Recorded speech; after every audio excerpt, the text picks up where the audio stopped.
ರೇಣುಕಾಸ್ವಾಮಿ ಕೊಲೆ ಪ್ರಕರಣದಲ್ಲಿ D gang ಜೈಲು ಸೇರಿ ಅನೇಕ ದಿನಗಳು ಕಳೆಯಿತು. ಆದ್ರೀಗ ಪ್ರಕರಣದಲ್ಲಿ ಕಾಂಪ್ರಮೈಸ್ ಮಾತುಗಳು ಕೇಳಿ ಬರ್ತಾ ಇವೆ. ಹಾಗಾದ್ರೆ ಕೊಲೆ ಕೇಸ್ನಲ್ಲಿ ರಾಜಿ ಆಗುತ್ತಾ? ದರ್ಶನ್ ಪ್ರಕರಣದಲ್ಲಿ ಏನಾಗಬಹುದು ಈ ಕೇಸ್? ಮುಂದಿನ ಹಂತದಲ್ಲಿ ರೇಣುಕಾಸ್ವಾಮಿ ಕುಟುಂಬದವರ ಜೊತೆ ರಾಜಿ ಸಂಧಾನಕ್ಕೆ ಮುಂದಾಗ್ತಾರಾ ದರ್ಶನ್ ಕಡೆಯವರು? ಈ ಬಗ್ಗೆ ಸಾಕಷ್ಟು ಪ್ರಶ್ನೆಗಳಿವೆ. ಈ ಕುರಿತ ರಿಪೋರ್ಟ್ ನಿಮ್ಮ ಮುಂದೆ.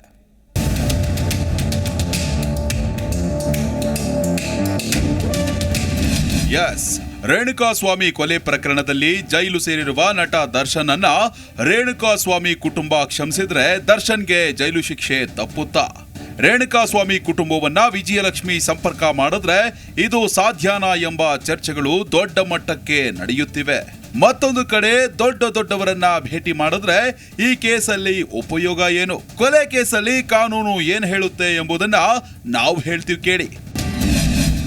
ದರ್ಶನ್ ಜೊತೆ ರಾಜಿಯಾಗುತ್ತಾ ರೇಣುಕಾಸ್ವಾಮಿ ಫ್ಯಾಮಿಲಿ? ಕೊಲೆ ಪ್ರಕರಣದಲ್ಲಿ ಕಾನೂನಲ್ಲಿರುವ ಅವಕಾಶಗಳೇನು? ಹೌದು, ಕೊಲೆ ಕೇಸಲ್ಲಿ ರೇಣುಕಾಸ್ವಾಮಿ ಕುಟುಂಬಸ್ಥರು ರಾಜಿಯಾದ್ರೆ ಈ ಕೇಸಲ್ಲಿ ಏನಾಗುತ್ತೆ ಎಂಬ ಕುತೂಹಲ ಎಲ್ಲರಲ್ಲೂ ಇದೆ. ಸಿಆರ್ಪಿಸಿ 320 ಪ್ರಕಾರ ಕೊಲೆ ಪ್ರಕರಣ ಸೇರಿ ಕೆಲವು ಪ್ರಕರಣಗಳಲ್ಲಿ ಕಾಂಪ್ರಮೈಸ್ಗೆ ಅವಕಾಶವಿದೆ.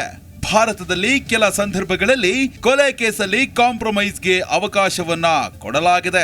ಅಂತಹ ರಾಜಿಯಾದ ಕೆಲ ಕೇಸ್ಗಳು ಅಂದ್ರೆ 2014ರಲ್ಲಿ ಮಹಾರಾಷ್ಟ್ರದಲ್ಲಿ ಮೊಹಮ್ಮದ್ ಯೂಸುಫ್ ಅನ್ಸಾರಿ ಕೇಸ್, 2011ರಲ್ಲಿ ಗುಜರಾತ್ನಲ್ಲಿ ಚಂದ್ರಕಾಂತ್ ಬಸಾವರ್ ಕೇಸ್ ಕಾಂಪ್ರಮೈಸ್, 2008ರಲ್ಲಿ ಉತ್ತರ ಪ್ರದೇಶದಲ್ಲಿ ರಾಮ್ ಕುಮಾರ್ ಪ್ರಕರಣ ಕಾಂಪ್ರಮೈಸ್, ಇನ್ನು 2013ರಲ್ಲಿ ಕರ್ನಾಟಕದಲ್ಲಿ ಶಶಿಧರ್ ಎನ್ನುವರ ಪ್ರಕರಣವೂ ಕೂಡ ಕಾಂಪ್ರಮೈಸ್ಗೆ ಅವಕಾಶವನ್ನ ನೀಡಲಾಗಿದೆ. ಹಾಗಾದ್ರೆ ದರ್ಶನ್ಗೂ ಈ ರೀತಿಯಾಗಿ ಕಾಂಪ್ರಮೈಸ್ ಸಿಗುತ್ತಾ ಎಂಬ ಕುತೂಹಲ ಎಲ್ಲರಲ್ಲೂ ಇದೆ. ಆದ್ರೆ ದರ್ಶನ್ಗೆ ಕಾಂಪ್ರಮೈಸ್ ಆಗೋಕೆ ಯಾವುದೇ ಕಾರಣಕ್ಕೂ ಅವಕಾಶ ಸಿಗೋದೇ ಇಲ್ಲ. ಮೊದಲನೆಯದಾಗಿ ರಾಜಿ ಆಗೋಕೆ ರೇಣುಕಾಸ್ವಾಮಿ ಕುಟುಂಬಸ್ಥರು ಒಪ್ಪಬೇಕು. ಮತ್ತೊಂದು ಕಡೆ ದರ್ಶನ್ ಸಹ ತಾನು ಕೊಲೆ ಮಾಡಿರೋದಾಗಿ ಒಪ್ಪಿಕೊಂಡು ಸಂತ್ರಸ್ತನ ಕುಟುಂಬಕ್ಕೆ ಪರಿಹಾರ ಕೊಡಬೇಕು. ಕೊಲೆಯ ಹಿಂದೆ ಯಾವುದೇ ಉದ್ದೇಶವಿರಬಾರದು ಹಾಗೂ ಕೊಲೆ ಆಕಸ್ಮಿಕವಾಗಿ ನಡೆದಿರಬೇಕು. ಇಷ್ಟೆಲ್ಲ ಇದ್ದಾಗ ನ್ಯಾಯಾಲಯ ವಿರಳ ಸಂದರ್ಭದಲ್ಲಿ ಆ ಕೇಸಿನ ಅನುಗುಣವಾಗಿ ರಾಜಿಗೆ ಅವಕಾಶ ನೀಡುತ್ತೆ. ಆದ್ರೆ ದರ್ಶನ್ ಪ್ರಕರಣದಲ್ಲಿ ಇದೆಲ್ಲವೂ ಸಾಧ್ಯವೇ ಇಲ್ಲ. ಏಕೆಂದ್ರೆ ಇದು ವ್ಯಕ್ತಿಯನ್ನ ಉದ್ದೇಶಪೂರ್ವಕವಾಗಿ ಅಪಹರಿಸಿ ಕೊಲೆ ಮಾಡಿ ಸಾಕ್ಷಿ ನಾಶಕ್ಕೆ ಯತ್ನಿಸಿರುವ ಪ್ರಕರಣವಾಗಿದೆ. ಅದಲ್ಲದೆ ಇದು ಆಕಸ್ಮಿಕವಾಗಿ ನಡೆದಿರುವ ಕೊಲೆಯಲ್ಲ. ಹಲ್ಲೆ ಮಾಡಿದ್ರೆ ವ್ಯಕ್ತಿ ಸಾಯುತ್ತಾನೆ ಅಂತ ಗೊತ್ತಿದ್ರೂ ಭೀಕರವಾಗಿ ಹಲ್ಲೆ ಮಾಡಿ ಕರೆಂಟ್ ಶಾಕ್ ಕೊಟ್ಟು ಕೊಂದಿರುವ ಆರೋಪವಿದೆ. ಹೀಗಾಗಿ ಪ್ರಕರಣದಲ್ಲಿ ಯಾವುದೇ ಕಾರಣಕ್ಕೂ ರಾಜಿಯಾಗುವ ಸಾಧ್ಯತೆ ಇಲ್ಲವೇ ಇಲ್ಲ. ಹೀಗಾಗಿಯೇ ಪ್ರಕರಣದಲ್ಲಿ ಚಾರ್ಜ್ ಶೀಟ್ ಸಲ್ಲಿಕೆಯಾದ ಮೇಲೆ ಜಾಮೀನು ಅರ್ಜಿ ಸಲ್ಲಿಸುವುದಕ್ಕೆ ದರ್ಶನ್ ಪರ ವಕೀಲರು ಮುಂದಾಗಿದ್ದಾರೆ.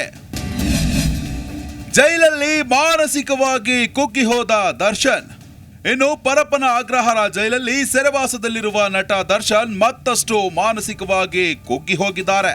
ಮನೆ ಊಟ, ಬೆಡ್ಗಾಗಿ ಕೋರ್ಟ್ನಲ್ಲಿ ಸಲ್ಲಿಸಿದ್ದ ಅರ್ಜಿ ವಜಾ ಆಗ್ತಾ ಇದ್ದಂತೆ ಸ್ಯಾಂಡಲ್ವುಡ್ ಕಾಟೇರ ಬ್ಯಾರಕ್ನಲ್ಲಿ ಒಬ್ಬಂಟಿಯಾಗಿ ಮೌನಕ್ಕೆ ಶರಣಾಗಿದ್ದಾರೆ. ಶನಿವಾರ ಮತ್ತು ಭಾನುವಾರ ರಜೆ ಆಗಿರೋದ್ರಿಂದ ಜೈಲಿಗೆ ಯಾರು ಎಂಟ್ರಿ ಕೊಡೋದಿಲ್ಲ. ಹೀಗಾಗಿ ದರ್ಶನ್ ಭೇಟಿಗೆ ಕುಟುಂಬಸ್ಥರಿಗೂ ಅವಕಾಶವಿಲ್ಲ. ಈಗಾಗಲೇ ದೇವಸ್ಥಾನಗಳನ್ನ ರೌಂಡ್ ಹಾಕಿರುವ ದರ್ಶನ್ ಪತ್ನಿ ವಿಜಯಲಕ್ಷ್ಮಿ, ಸಹೋದರ ದಿನಕರ್ ಸೇರಿದಂತೆ ಕುಟುಂಬಸ್ಥರು ದರ್ಶನ್ ಬಿಡುಗಡೆಗಾಗಿ ಪ್ರಾರ್ಥಿಸಿ ಬಂದಿದ್ದಾರೆ. ಸೋಮವಾರ ದೇವರ ಪ್ರಸಾದದ ಜೊತೆಗೆ ಜೈಲಿಗೆ ಭೇಟಿ ನೀಡಿ ದರ್ಶನ್ಗೆ ಧೈರ್ಯ ಹೇಳಿ ಹೋಗಲಿದ್ದಾರೆ ಎನ್ನಲಾಗಿದೆ.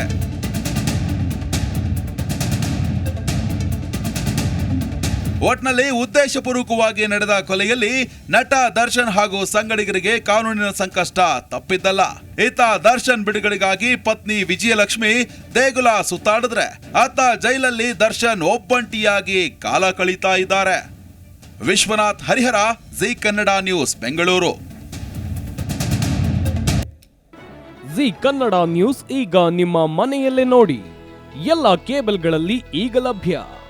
ಸನ್ Direct 292, Jio TV 1334, U digital 162, city cable 51, GTPL 17, Abhishek cables 821, rock line telecommunication 51, Shri Basaveshwara number 60, Vinayaka digital number 53, in digital number 896ರಲ್ಲಿ. ನಿಮ್ಮಿಸ್ತದ ಜಿ ಕನ್ನಡ ನ್ಯೂಸ್ ನೋಡಿ ಆನಂದಿಸಿ.